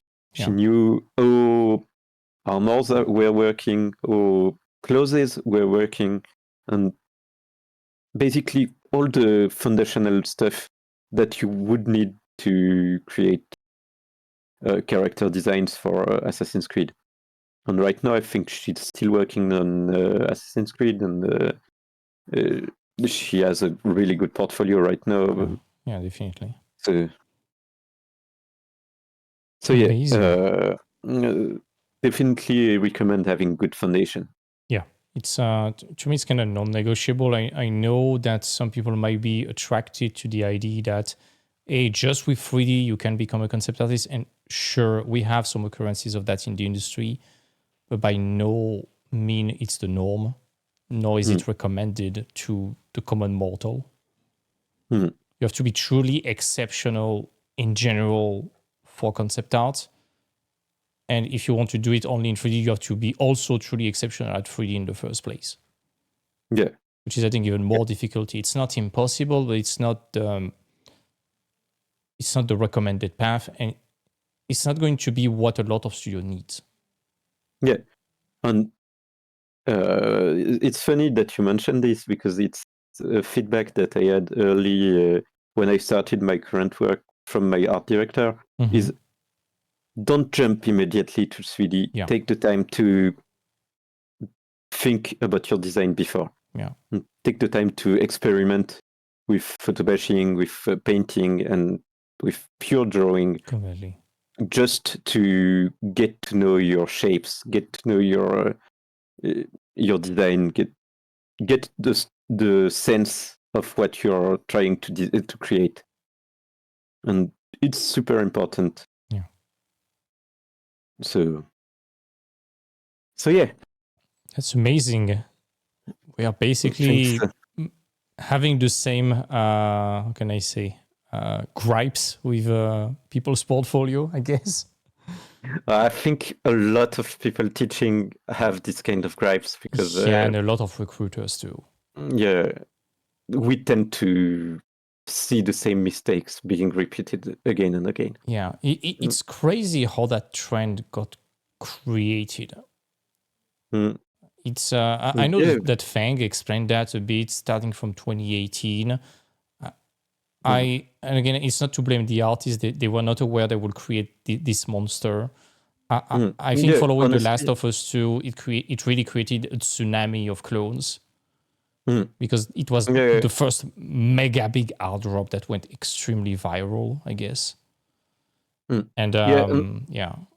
I think it also has something to do with the companies that created those games in the first place, because Sony and Naughty Dog did amazing stuff on The Last of Us, obviously. Yeah, and it's extremely prestigious too. Yeah, and the problem is a lot of cheaper companies, cheaper studios, and smaller outlets saw that and took the wrong lessons of it, I think. Yeah.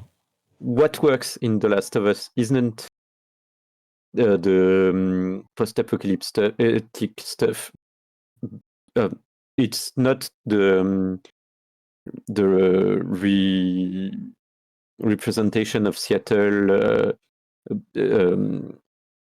as a jungle and of this lush environments. What works is that it serves a discussion, it serves a story, and it highlights basically the story. And if you transpose that to a generic shooter or something, it loses steams entirely. And it's the same for some fantasy stuff. I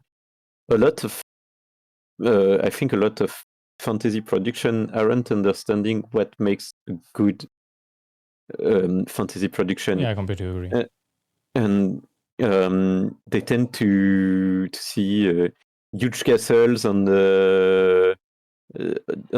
huge mountains and dragons, and that's it. It's this kind of anime isekai syndrome, and every village in Yeah, an isekai looks exactly the same. yeah, exactly. And what makes a good fantasy is believability, Yeah.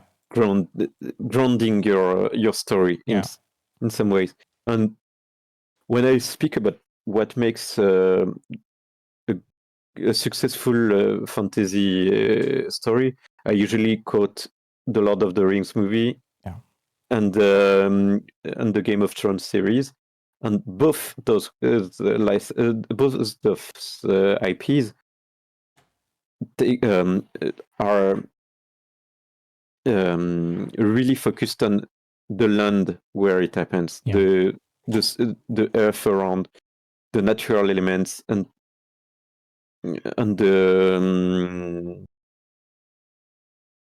all the world around those dragons and those huge towers and Yeah. everything. And that's what makes this work.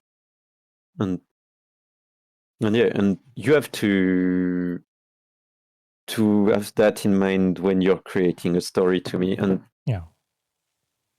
since concept art is creating stories, you have to have that in mind in concept art. Yeah, and exactly with what you said, it's getting back to the very beginning of our discussion about doing Mm, your research, understanding the constraints that they have in that mm, geographical settings, what mm, is rare, what is not, what kind of challenges they face, or do they make it livable.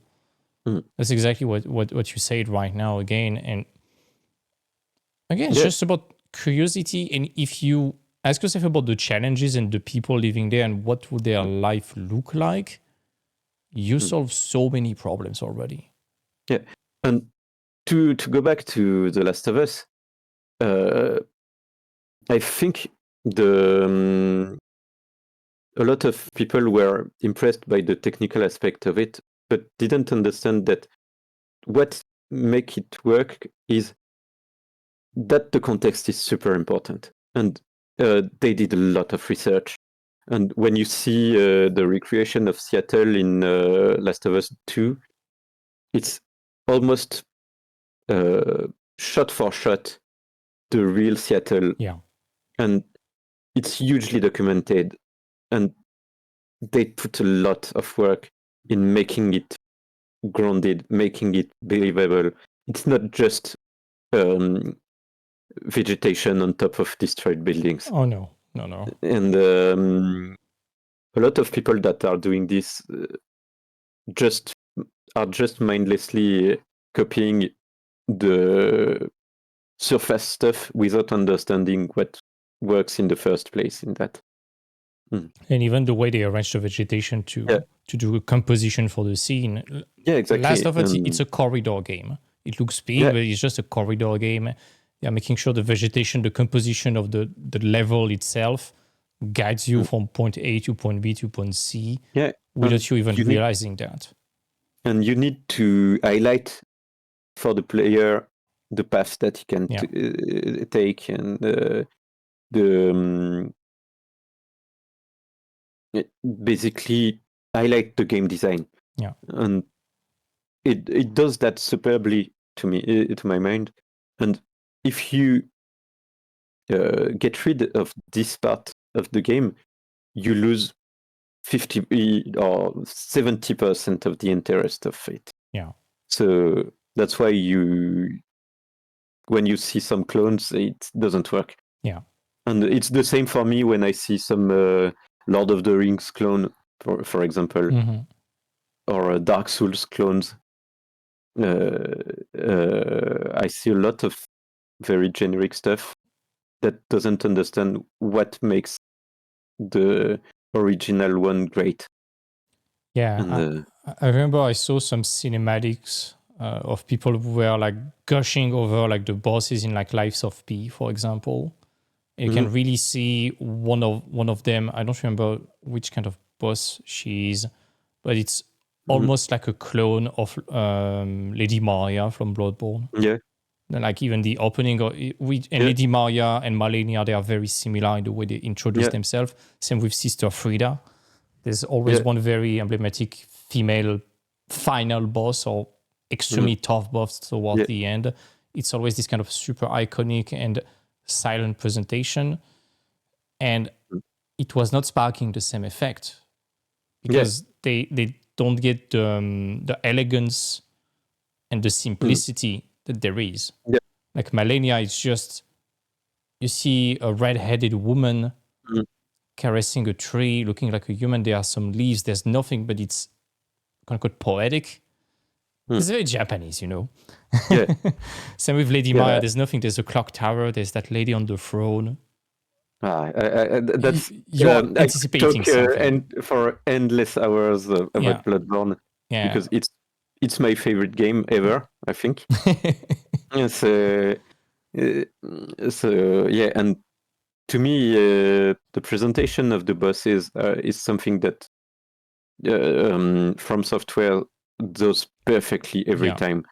You've got that in Dark Souls, in Bloodborne, in Elden Ring, but also on their other games. When you see the bosses in Armored Core, for example, it's incredible.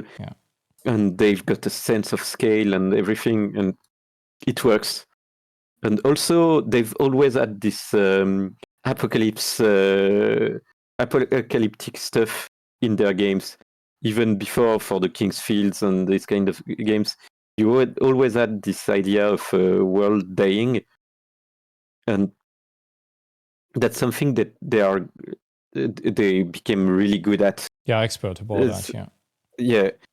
So and it's a good example, but once again, if you do just a rotten knight in armor wandering in ruins, it's not working that well. No, it does not be the elegance of like the Abyss Watchers in Dark Souls 3. Yeah. This one, just the presentation of that and the music and everything that's happened is like, I don't know exactly what it's about, but there's a heavy ton of symbolics behind. For me, I think it's in Dark Souls 3, it's the reveal of Iritil. Oh, yeah. When you the camera widening. Yeah, exactly. When you go out of the catacombs and suddenly you're there, and you've got this the bridge and the moon and everything. And yeah, I also think they really surpassed themselves in the DLC of Elden Ring. Have you done it? Yeah, I'm currently doing it. Oh, but I've watched the entire playthrough Saint already. Trina fucked up my brain. Like everything around Saint Trina. First of all, the cave is like, hey, I've seen that cave before. That's the cave of Midir. And all the story around Saint Trina, you don't know what's happening. It's so beautiful and so disturbing at the same time. And same with the shaman village. There's nothing, just 3 notes of harp, a village, and you fucking cry. Yeah. I really love From Software for this kind of stuff, and they're really good at that. Yeah. But I'm honestly looking forward to lots of games coming soon, and that's something that helped fuel my career. It's that I still love video games, and I still love to see what video game companies are putting out. Like video game studios, especially. I'm really curious about what's coming next for From Software, of course. Yeah. I'm not that excited about Elden Ring Night Train because I'm not really fond of multiplayer games. It looks weird. Let's give it the benefit of the doubt because From Software is great. I'm probably not exactly the public, to be honest. At first I thought it was mobile game. Yeah. And generally, From Software, they always bring a cinematic trailer that introduces everything. To me, it's just a spin-off of Elden Ring in some ways. It's not a new IP. Basically what they said. It's that it is a spin-off, and they wanted to try stuff, and I'm perfectly fine with that. And I think it's great that they tried stuff. But I'm curious to see what they will come up with next. And if they go for a new IP, because they did that several times already with Sekiro and then Elden Ring and Bloodborne, of course. So I'm really curious about what's coming next for them. And outside of that, I'm really excited about Witcher 4, of course. Yeah, it's going to be interesting, I think. Yeah, I really love Witcher games. The Witcher 3 is still in my top 3 favorite games ever. So I'm really excited about the next one. Nice. It's funny to work in the industry because I'm pretty sure it's the same for you. You tend to become way more picky about the games you are interested in. But when one grabs your attention, you enjoy it way more. Yeah. Because you can see all the little details and all of that. Yeah. And sometimes also it's okay to be mitigated about a game, I think. Yeah. And of course, when you're working in the industry, you tend to see the ropes a lot more. And you can detect the bullshit in trailers a bit easier, let's say. And even in a game, I can see sometimes what's not working. And to be honest, at the beginning, when I started playing Elden Ring, I was a bit disappointed because I could see all the open world trappings. Yeah. I was working on Assassin's Creed at the moment, and I could see exactly the checklist of an open world. But after a certain point, they break that. Yeah. And it works perfectly, and it blew my mind. It's just the first 2 zones, like exactly, like the first one in Liurnia, and then as soon as you reach Altus Plateau, it opens up, and honestly, you get lost again. And the dungeons blew my mind. Yeah, the Leyndell, especially, I think one of the best level design I ever sewers, saw. Yeah, and the fact that everything is connected and everything works together, it really blew my mind. Yeah. So yeah, but even them sometimes are disappointing to me. So yeah, it's sadly it's part of growing up with the industry and being sometimes disappointed by your games. That's fine. That's fine. Yeah, as long as you don't hate your work, I think it's fine. Yeah. And speaking of that, I think we can probably finish on that. Yeah. Not hating your work. We, especially in the last years with the turmoil happening in the industry, it seems that we have seen a lot of burnout happening. Yeah. And I don't know what you think about that, but to me, burnout is one of the biggest taboo in the industry. Our job is very burnout inducing. Yeah. It's very stressful. It's very mentally taxing. If you don't handle the business part well, you can face a lot of trouble with your career, let's say. Especially for you who has been working consistently for over 10 years, how did you manage to kindle that flame and keep the interest overall? That's the secret. I didn't. For sometimes it has been really just a job at some moments, and that's okay. And that's part also of what's keeping me away from overwork and of burnout. It's sometimes reminding myself that it's just a job. Yeah. You don't have to ruin your mental health or your physical health too because of that. Yeah, And it's about over investing emotionally also in the project. And also what's been helping a lot is keeping personal projects. Yeah. Because I tend to really emotionally attach myself to my own projects and then not to the projects I'm working on. And that's good because in that way, if it fails, if the industry goes down the drainer or whatever, I'm fine with that. It's just a job, basically. So you have to keep a certain level of patience, of course, but it's okay for not being always passionate about what you are doing. Sometimes you give the basic and you give the minimum, and it's good enough sometimes, and that's okay. You cannot be at 100% every day. And yeah, what's important to keep in mind is stay professional.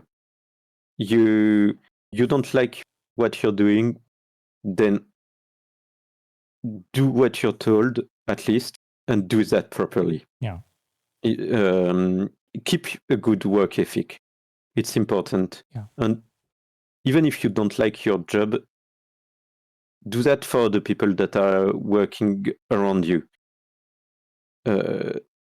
If you, as I said earlier, it's a collaborative effort, so you don't want to ruin everyone's life by being negative. Yeah. But in the same time, you need to vocalize what's bad. You need to be clear about your limits. You need to acknowledge what you can do better and what the team around you can do better. I think it's important to keep some accountabilities on all sides. Yeah, definitely. I think it's important to go around also in the studio and talk to people outside of your team. That might be 3D artists, animation, riggers, coders, and ask themselves, okay, when you deal with our concept art, what do you wish was better? What could we improve to simplify your life? Generally, it doesn't cost that much for you to implement it. Yeah. And generally, people will start praising you. And when everyone around you in your team asks you, hey, how do you do that? You show it. That's also you can get a raise or become absolutely invaluable in a team. It's all about doing exactly what you said, asking about everyone's expectation, what is the limit of everyone, and trying to deal with it overall. And swallow your ego. Yeah. Really, it's hugely important. Yeah. I think it's not getting too worked up when your design doesn't work, or maybe you will work on something that will get killed at some point, or it happens a lot. I've worked on several projects that will probably never see the light of day, and Same. it's okay. I mean, it's part of the job too. And it's important to be level-headed about that. Not be too emotionally attached to those projects, because otherwise you will be disgusted and you will get burnout. But if you have a project that is fun but that is not that important to your heart, then I think that's the sweet spot. Yeah. Because whatever happens, if the good stuff happened, then it's cool. You're growing with it, and it gets better. It's if it gets shut down or whatever, then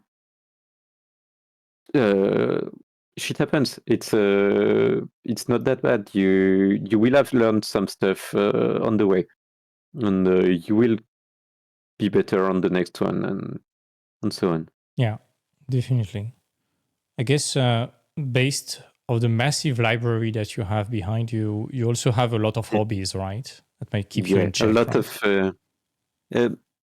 I'm reading a lot. I'm also trying to practice some sport, Mm-hmm. and that's something I learned quite the hard way.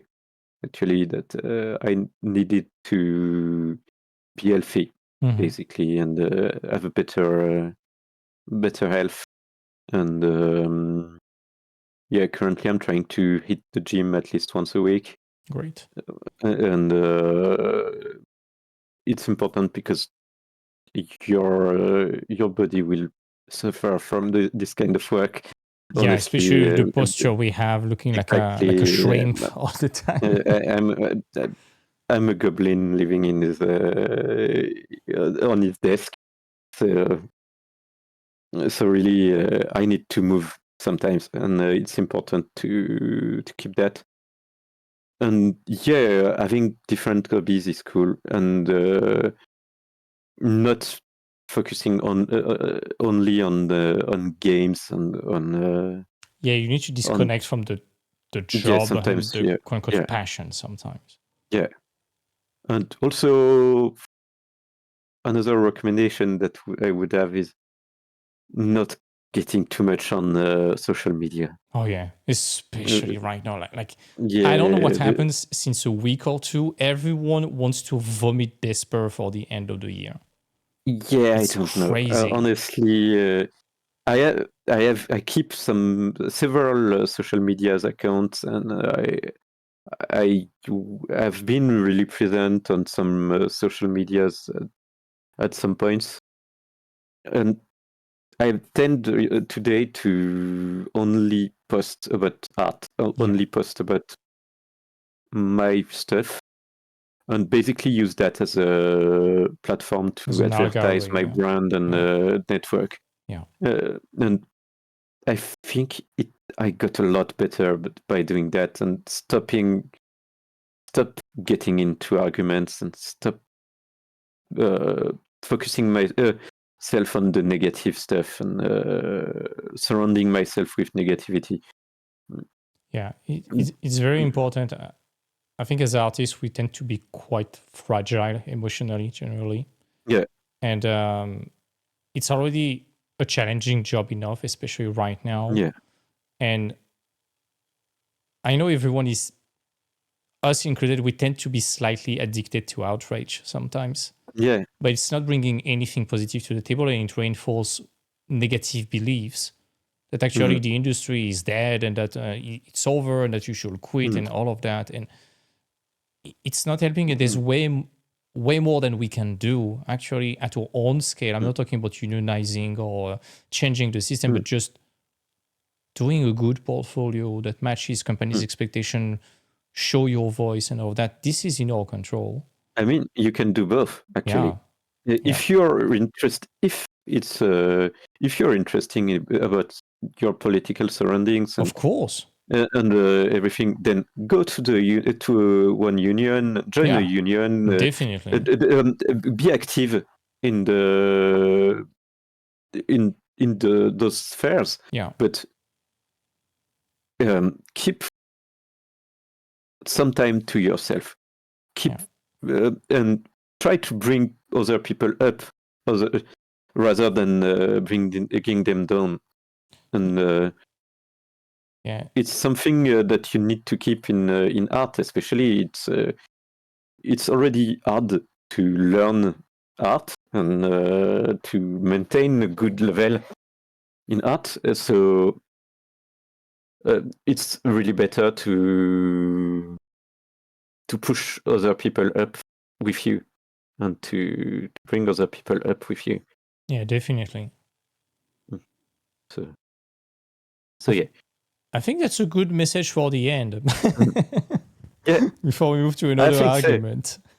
Yeah, I think so. All Well, right. In that it's case, what you were about to say something? no. Honestly, I think I've said my piece, and Okay. most of the important stuff is there. In that case, just before we are done, There's a question I would like to start asking to everyone in the podcast. Do you have any recommendation for someone to interview in the next podcast? Oh, tough question. That's a tricky question. Of course, I would love to have Fengzu or someone like that, but I'm going to work I know on that that. you're. I want to do I know it. that you're trying to have someone like that. Actually, I would love to hear someone that has a lot more experience than me, probably. Like all those really old film veterans and kind of stuff of people. I saw some stuff recently from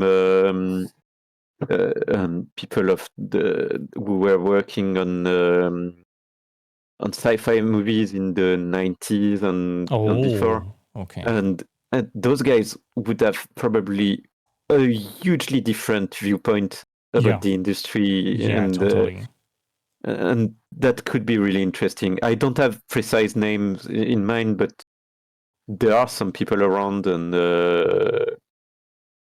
I know that these people would be very interesting to interview, probably, because they've been for such a long time in the industry. They witnessed the change from analogical to digital, and they witnessed a lot of crisis in the industry too. Mm-hmm. And so they probably have some very interesting insight about the work and the industry. Very good. So yeah. All right. In that case, thank you so much, Edouard. Thank you for having me, and it was a pleasure, It was a pleasure, discussing all as always. discussing all of that. So